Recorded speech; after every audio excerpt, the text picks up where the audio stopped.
Sehat semuanya Ibu Bapak? Alhamdulillah. Semoga senantiasa kita dalam lindungan Allah Subhanahu wa Ta'ala.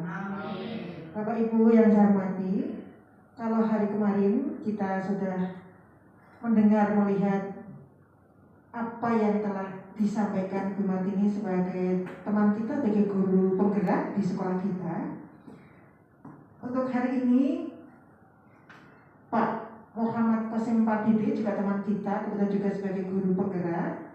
Pada kesempatan ini juga akan menyampaikan programnya tentang aksi nyata beliau di sekolah ini. Bapak Ibu, apa yang nanti disampaikan oleh Pak Dede, silahkan nanti dicermati, dipahami, sehingga nanti Bapak Ibu bisa menerapkan apa yang nanti disampaikan Pak Dede di sekolah kita, terutama di kelas masing-masing untuk Bapak Ibu. Jadi harapan saya apa yang nanti disampaikan Pak Dede dan Bu Martini yang kemarin itu bisa kita terapkan di sekolah kita. Jadi sekolah kita bisa mengikuti apa yang ada di era sekarang, yaitu pembaruan-pembaruan, dan nantinya bisa memajukan sekolah kita. Bapak Ibu bersedia? Alhamdulillah, terima kasih. Terus selanjutnya silakan Pak Dede untuk bisa menyampaikan materinya. Namun sebelumnya saya akhiri, mohon maaf atas kekurangannya. Assalamualaikum warahmatullahi wabarakatuh. Waalaikumsalam. Monggo Mas. Ya, matur suwun Bu Kris. Sebelumnya Assalamualaikum warahmatullahi wabarakatuh. Terima kasih hormat Ibu Kepala Sekolah Bu Ristina SPD MSI selaku pimpinan di SDN Banyumanik 04. Yang saya hormati Bapak Ibu guru pengajar SDN Banyumanik 04. Alhamdulillah pagi ini kita bisa bertemu dengan kondisi sehat walafiat dengan materi yang akan saya berikan. Ya. Hari ini saya ingin mensosialisasikan tentang pendidikan budaya positif.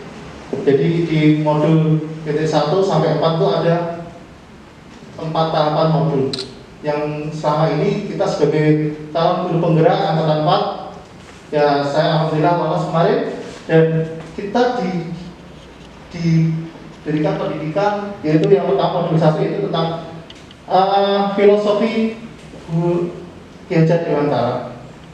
Dan kita juga di modul yang keempat yaitu tentang budaya positif. Ya sebelumnya perkenalkan, nama saya yaitu Muhammad Qasim Pardede. Saya yaitu seorang guru olahraga di SDN Banyumanik 04 dan calon guru penggerak angkatan 4. Di sini saya ingin menjelaskan tentang yaitu di modul yang pertama. Ya, filosofi pendidikan Indonesia menurut Ki Hajar Dewantara. Ya. Sebenarnya Ki Hajar Dewantara yang selalu kita teringat yang sampai kini dari dulu, yaitu ing arsa semploto ing madya mangunkarsa tuturi handayani. Itu kita semua sebagai guru pasti tahu. Ya. Di depan kita sebagai contoh atau teladan. Itu arti dari ing arsa semploto. Ya, kita sebagai contoh. Makanya ada namanya guru itu digugulan gitu. Disitulah tanggung jawab kita sebagai guru. Apapun tindakan kita, pasti anak akan mencontoh. Entah itu baik, entah itu buruk. Inilah seperti public figure itu seorang artis. Apapun tindakannya pasti jadi sorotan. Kita pun juga sama guru juga seperti itu. Yang kedua, yaitu ikmati mangunkarsa, di tengah membangun semangat ataupun niat. Itulah tugas guru, selalu mendorong, memberikan motivasi. Ayo nak, semangat nak. Ayo, kamu harus bisa yang nomor 1. Kamu harus bisa menjadikan masa depan kamu termalam dan raih cita-citamu. Terus tuturi handayani, di belakang memberikan dorongan. Artinya apa sih? Kita juga penyemangat bagi anak-anak, terutama anak-anak yang mungkin dia putus sekolah ataupun semangat belajar yang kurang. Inilah tugas kita, memberikan dorong. Ayo, kamu bisa, yakin. Walaupun siapapun kamu yang tidak punya, itu orang tua bukan kita. Kita semua sama. Buktinya Bapak bisa menjadi seperti ini, kamu pasti bisa seperti itu. Selanjutnya, ya, nilai seorang guru. Saya sebenarnya ini di dalam kita guru penggerak angkatan 4 ini kita dijelaskan. Ini pun mencakup yaitu nilai seorang guru. Ada beberapa hal nilai seorang guru. Tidak cuma di guru penggerak di sini. Yang pertama yaitu mandiri. Seorang guru harus mandiri. Apa sih mandiri? Dalam kita meningkatkan apa? Kinerja kita atau kualitas kita sumber daya manusia, seorang guru kita harus melatih diri dengan cara itu, salah satunya diklat yang kita lakukan ataupun seminar yang kita lakukan. Gunanya untuk apa sih? Untuk anak didik kita. Kalau kita kurang berkualitas, otomatis keyakinan kepercayaan anak didik kita terhadap kita itu meragukan atau diragukan oleh mereka. Misalnya ditanya, Pak Guru, misalnya gini, cara mencangkok itu gimana sih Pak? Karena kita kurangnya pelatihan kita ataupun pengetahuan kita hanya bisa mengucap tapi mempraktekannya kurang, itu terkadang orang meragukan. Jadi guru ini bisa apa enggak? Nah, disinilah kita harus perlu melakukan mandiri, yaitu melatih diri sendiri dan belajar dan meningkatkan kualitas kita. Yang kedua itu melakukan refleksi atau reflektif. Yang itu kita harus bisa melihat dengan apa kejadian nyata, apa permasalahan kita hadapi yang telah kita lakukan, kemudian kita renungkan kembali, dan kita mencari keputusan atau solusi-solusi yang win-win positif di situ. Apa sih yang harus kita perbaiki di sini? Apa sih yang harus kita kembangkan di sini? Dan penunjang apa saja yang bisa meningkatkan kualitas mereka? Kita harus melakukan. Setelah kita melakukan pembelajaran, kita melakukan refleksi, pengulangan kembali. Tidak harus dilakukan ke anak, kita juga pribadi melakukan sendiri. Terus kemudian kolaboratif seorang guru harus kolaboratif. Itu harus, kita sebagai umat manusia ada namanya kerjasama antara pimpinan dengan guru sama guru dan murid, ataupun guru sesama dengan orang tua murid ataupun masyarakat di luar. Harus ada suatu kolaborasi. Kolaborasi itu sangat mendukung dan menjanjikan kita sebagai manusia. Dengan kerjasama yang kuat seperti lidi satu batang, kalau kita katakan itu mudah sekali. Walaupun itu lidi itu kualitas bagus, ibaratkan itu keputusan kita, ide kita itu bagus. Tapi kalau cuma seorang yang jalankan, apa daya? Tapi kalau ide itu dijalankan secara bersama-sama dengan kelompok, insya Allah segala sesuatu ide ataupun masalah bisa terpecahkan dengan baik, lebih kuat. Terus yang ketiga, inovatif. Inovatif itu apa? Kita sering mendengar kata inovatif dan kreatif. Ternyata itu beda. Kreatif itu memunculkan sesuatu yang belum ada. Kalau inovatif itu yang sudah ada kita kembangkan. Nah, kenapa kok seorang guru inovatif juga kreatif? Karena inovatif itu kita sudah ada, yaitu suatu panutan kita ataupun pedoman kita, itu RPP. Kita kembangkan di situ. Kita kembangkan dengan sesuatu yang menarik dan berbeda setiap tahunnya, ataupun biar anak itu tidak bosan. Itulah guru kenapa lebih cenderung ke inovatif bukan kreatif. Kreatif itu cenderung para ilmuwan, dan gitu. Sesuatu yang belum ketemu dikeluarkan, itu kreatif. Sedang inovatif mengembangkan, lebih mengkreasikan di situ. Dan yang terakhir itu seorang guru harus berpihak pada murid. Kenapa harus berpihak pada murid? Tidak berpihak pada guru. Apakah murid itu segala-galanya? Iya.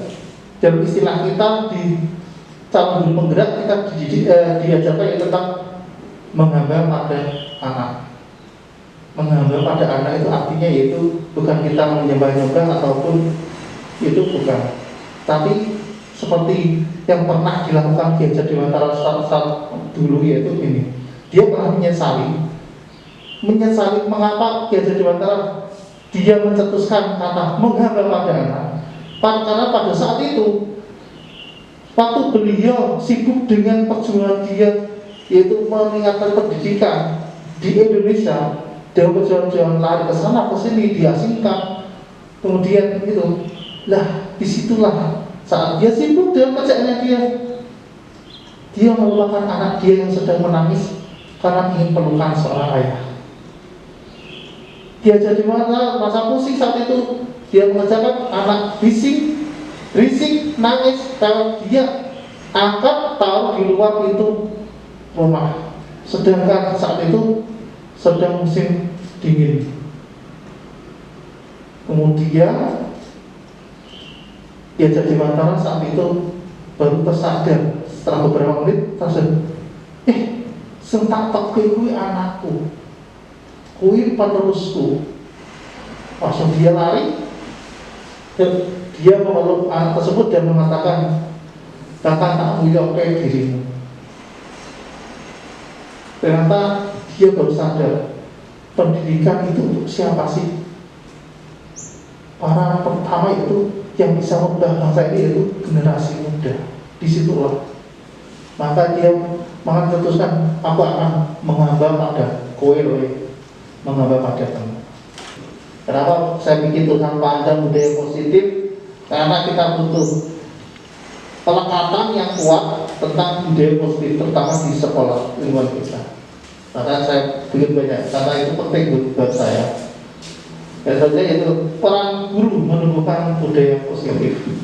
Sesungguhnya guru adalah petani peradaban yang menebar benih ilmu dengan baik, memahami karakter tiap benih untuk mampu tumbuh dan berkembang sesuai kodrat masing-masing, menyayangi tanaman dengan budaya-budaya positif hingga menghasilkan tanaman dengan karakter terbaik yang membahagiakan. Iya, disinilah tugas guru seorang petani peradaban. Petani dari zaman dahulu kala sampai sekarang yang ingin memperjuangkan seorang generasi muda mencapai kodrat yang lebih tinggi. Kita seorang guru tidak bisa memilih dalam menerima anak itu kamu benih yang terbaik. Tidak. Guru yang terbaik itu bukan memilih, tetapi menciptakan atau menumbuhkan dengan mendampinginya,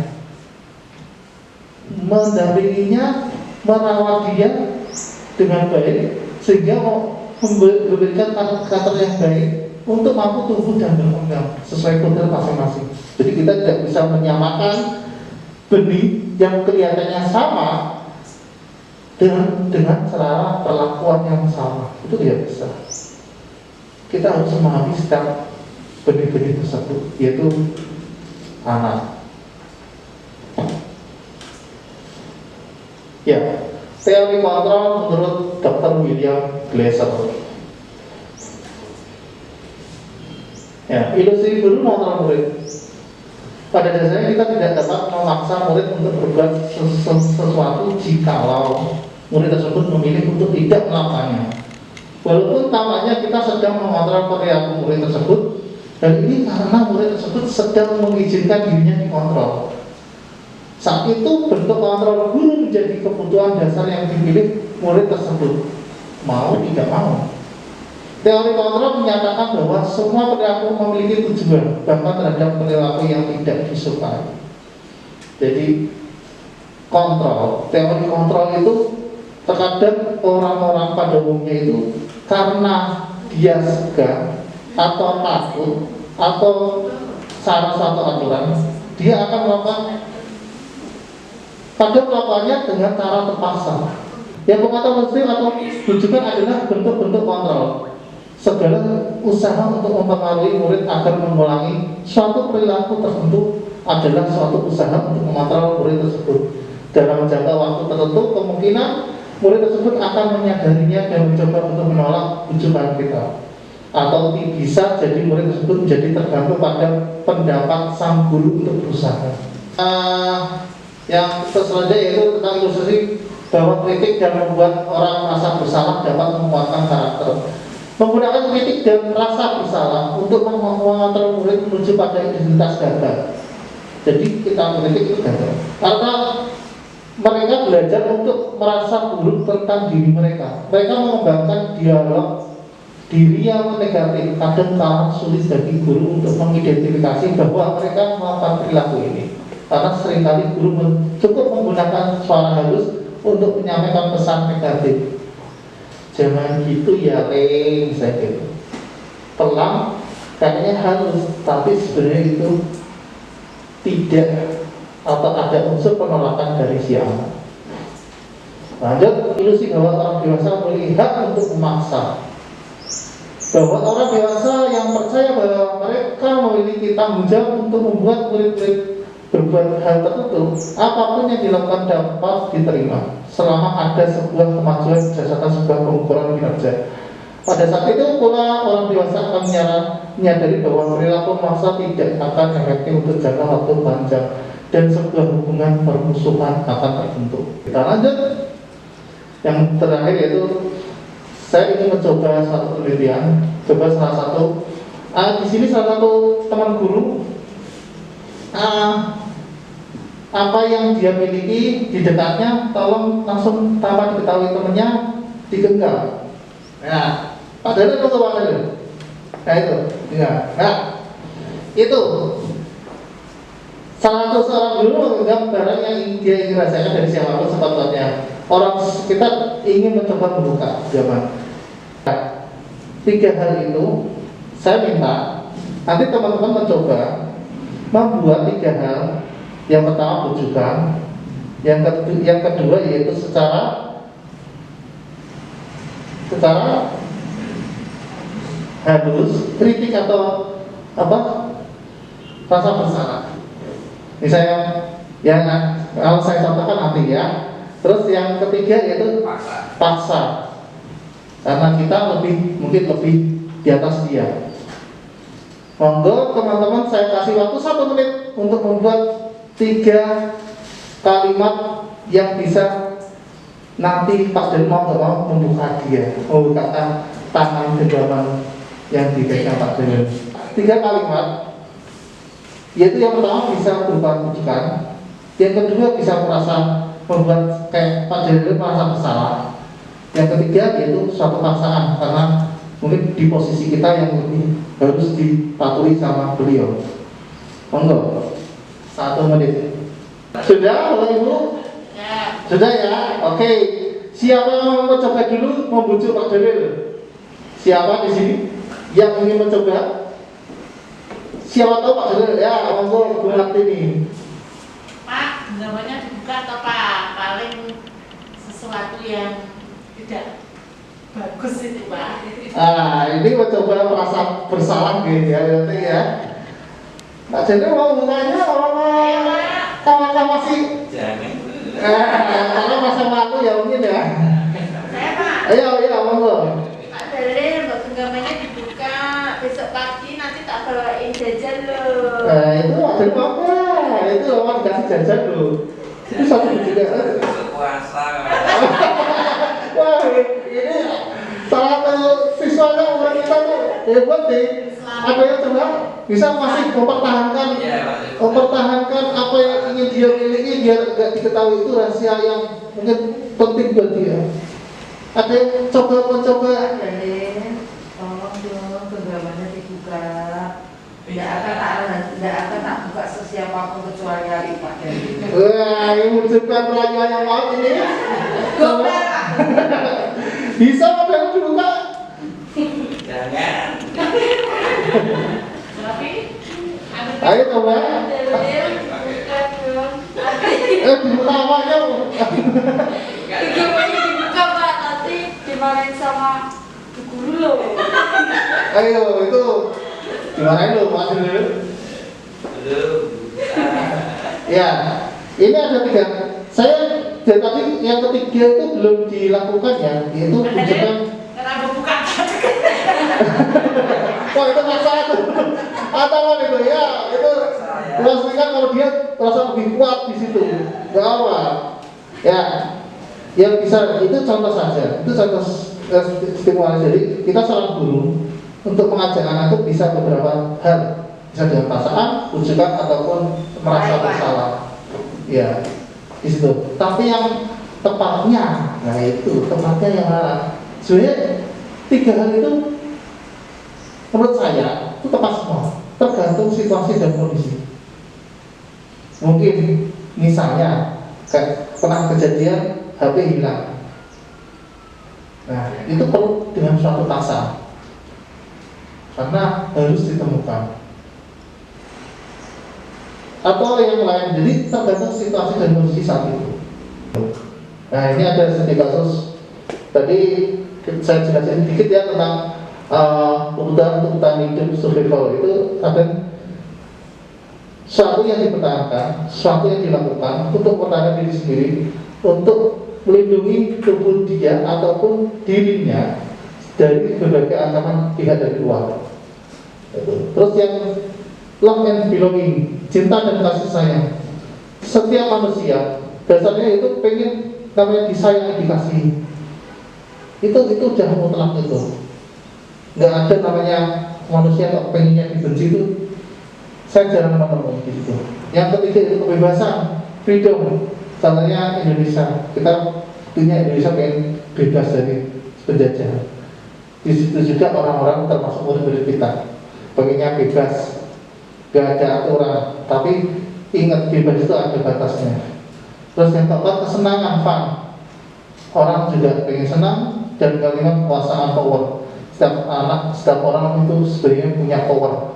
Tergantung kita tahu di mana letaknya. Ini ada beberapa kasus, 3 kasus di sini. Saya pengen dari 3 kasus ini termasuk apa dari 5 itu? Yang pertama itu Bimo, seorang anak TKB selalu berlari keluar kelas menuju jalan raya di depan sekolahnya yang ramai dengan kendaraan. Tingkahnya membuat guru bingung dan seringkali lari mengejarnya. Di sini termasuk apa? Yang pertama, kasus yang pertama. Termasuk ya, Bimo seorang anak TKB selalu berlari. Di sini kasih saya dipertanya di kata-kata mana ya? Pengen dikejar sama. Terus yang kita coba yang kedua. Tahun ini Dimas genap berusia 17 tahun. Ia senang sekali ketika ayahnya mulai mengajarkan cara menyetir mobil.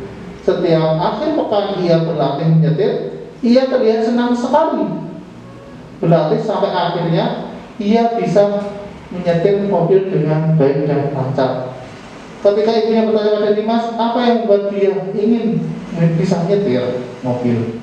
Nah, menurut Bapak Ibu guru di sini apa saja yang termasuk di situ? Dari kasih sayang, survival, terus freedom, fun, ataupun power. Power itu bisa penguasaan. Penguasaan ya, pengakuan. Atau kekuatan penguasaan. Kesenangan dan penguasaan. Di sini fun ya, kesenangan dan penguasaan. Pengakuan atas kemampuan. 5 posisi kontrol seorang guru. 5 posisi kontrol seorang guru, yaitu tentang teori kontrol dari Dr. William Glasser ya, dosen berterima ada 5 posisi kontrol, yaitu yang pertama penghukum, pembuat orang merasa bersalah, sama monitor, pemantau, dan manajer. Itu kita bisa memposisikan kita maunya di mana di situ. Yang di sini ada beberapa sebenarnya ini saya ada sedikit video sih kalau di kasus kemarin, tapi nanti jadi masalah ya. Oke.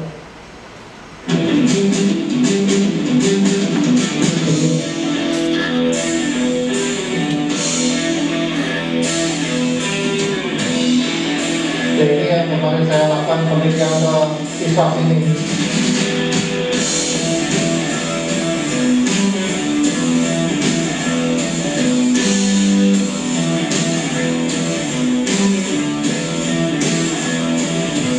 Kasus yang pertama anak saling hubungan waktu di tangga.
Ya cukup sekian aja, dan selanjutnya nanti itu.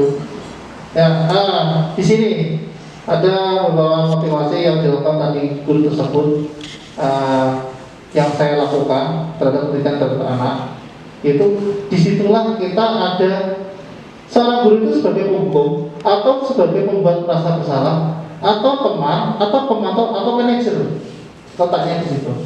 Nah, yang saya terapkan di situ yaitu saya pertama sebagai pemantau atau monitoring, yaitu saya dari kejauhan sebenarnya saya lihat ada suatu kejadian di tangga tersebut, tapi saya ingin lihat lebih lanjut dulu apa sih biar saya tahu permasalahan yang dilakukan si anak.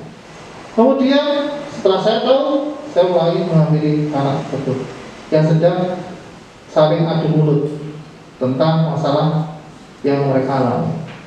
Nah, kemudian kita melakukan manajer, membawa anak tersebut, mengamankan biar mereka ada namanya survival, perlindungan atas dirinya, perlindungan dari mungkin rasa malu karena ditegur sama guru.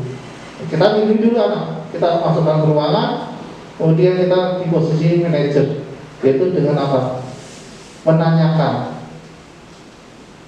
keyakinan yang sudah kita buat, yang sudah kita sepakati di sekolah ini. Jadi dengan kata cukup, apakah cukup dengan kata minta maaf? Atau kamu apa yang perlu kamu lakukan? Jadi kita tawarkan, bukan kita menjadi, oh kamu tuh sudah menyenggol, kamu tuh harus gini, salah kamu. Enggak, kita bercanda seperti itu. Jadi kita tawarkan, selain kamu minta maaf, itu kan jatuh tangan kamu. Apa yang harus kamu lakukan? Kita tawarkan aja sama dia.